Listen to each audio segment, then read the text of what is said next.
दोस्तों, विशेष के आज के अंक में आपका स्वागत है। 2024 के आम चुनाव में भले ही अभी कुछ महीने का वक्त बचा है, लेकिन बिहार में अभी से ही चुनाव के लिए राजनेता अपनी-अपनी सीटों की दावेदारी पेश कर रहे हैं। वैसे बिहार में राजनीतिक समीकरण से ज़्यादा जातीय समीकरण ही हावी रहा है। इसे लेकर राजनीतिक दल और राजनेता अपने-अपने जातिगत समीकरण के हिसाब से अगड़े पिछड़े की राजनीति करते आए हैं। लिहाजा सभी दलों ने अपनी-अपनी रणनीति बनानी शुरू कर दी है। आज बात सीतामढ़ी लोकसभा सीट की। बिहार की सीतामढ़ी लोकसभा सीट का इतिहास काफी पुराना है। इस सीट का संबंध रामायण काल से बताया जाता है।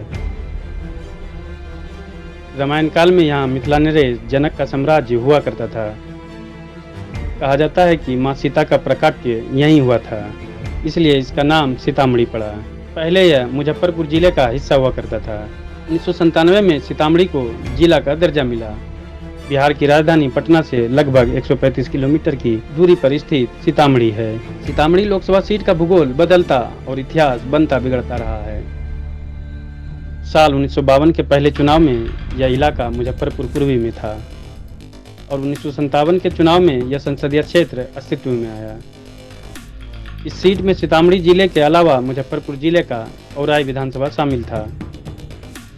2009 के चुनाव में इस सीट का भूगोल फिर से बदला और मुजफ्फरपुर जिले का औराई विधानसभा क्षेत्र हटा दिया गया था। वर्तमान में सीतामढ़ी लोकसभा क्षेत्र में जिले का बतनाहा, परिहार, सुरसंड, बाजपट्टी, रून्नी सैदपुर और सीतामढ़ी समेत 6 विधानसभा क्षेत्र शामिल हैं। इस सीट पर कांग्रेस के नागेंद्र प्रसाद यादव की जीत की हैट्रिक का रिकॉर्ड अब भी बरकरार है। उन्होंने 1961, 1967 और 1971 के चुनाव में लगातार जीत दर्ज की। हालांकि वर्ष 1977 में लोकदल के महंत श्याम सुंदर दास और 1989 के चुनाव में उन्हें जनता दल के हुकुमदेव नारायण यादव से शिकस्त खानी पड़ी थी।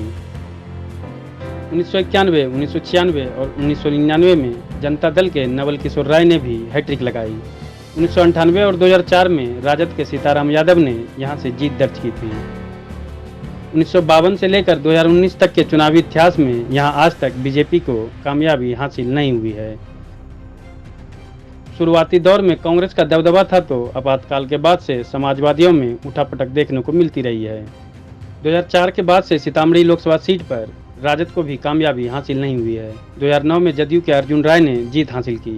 2014 में एनडीए गठबंधन में यह सीट रालोसपा के खाते में गई और मोदी लहर में सवार होकर रालोसपा के राम कुमार शर्मा दिल्ली पहुंचे। 2019 में एनडीए में शामिल जदयू के खाते में सीट आई। नीतीश कुमार को भीतरघात के कारण अंतिम समय में बीजेपी नेता सुनील कुमार पिंटू को अपने पार्टी में शामिल कराकर टिकट देनी पड़ी थी। अगर मतदाताओं की बात करें तो यहाँ पर 8 लाख से ज्यादा पुरुष और 7.5 लाख के करीब महिला मतदाता हैं। वहीं यहाँ बाढ़ की परेशानी से हर साल लोग दो चार होते हैं। रोजगार के लिए उद्योग धंधे नहीं होने के कारण पलायन करना लोगों की मजबूरी होती है। स्वास्थ्य और शिक्षा के क्षेत्र में भी कोई विकास नहीं हुआ है। वहीं 2024 की बात करें तो उपेंद्र कुशवाहा इस सीट पर अपने पार्टी के प्रत्याशी को उतारना चाहते हैं।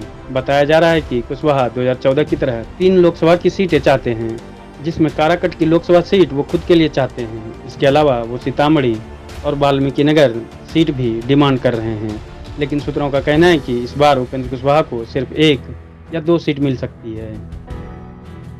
ऐसे में अगर सीतामढ़ी सीट पर बीजेपी उपेंद्र कुशवाहा की पार्टी को देती है तो रामेश्वर महतो यहां से प्रत्याशी हो सकते हैं। फिलहाल महतो जदयू के एमएलसी हैं, लेकिन पार्टी से वो नाराज चल रहे हैं। ऐसे में अगर यह सीट कुशवाहा की पार्टी आरएलजेडी को मिलती है तो यहाँ से रामेश्वर महतो चुनावी मैदान में ताल ठोक सकते हैं।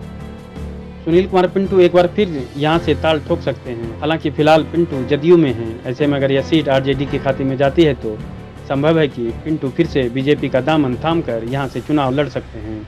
हालांकि ये तो आने वाला वक्त ही बताएगा। वहीं अगर यह सीट आरजेडी के खाते में जाती है तो यहाँ से कई नाम चर्चा में हैं, जिसमें एक नाम पूर्व डीएसपी रहे जेपी राय का नाम भी शामिल है। अगर आरजेडी उन्हें टिकट देती है तो वो भी चुनावी मैदान में ताल ठोक सकते हैं। दोस्तों, विशेष के आज के अंक में बस इतना ही। अगले अंक में कोई और जानकारी लेकर आपके सामने हाजिर होंगे। लेकिन ऐसी और कहानियों को सुनने और देखने के लिए समाचार पर लिंक्स का हौसला बढ़ाएं। हमारे चैनल को सब्सक्राइब करें। वीडियो पसंद आए तो लाइक और शेयर करें, या फिर ऐसे ही कोई और कहानी सुनना चाहते हैं तो आप में कुछ इनपुट्स के साथ जानकारी साझा करें।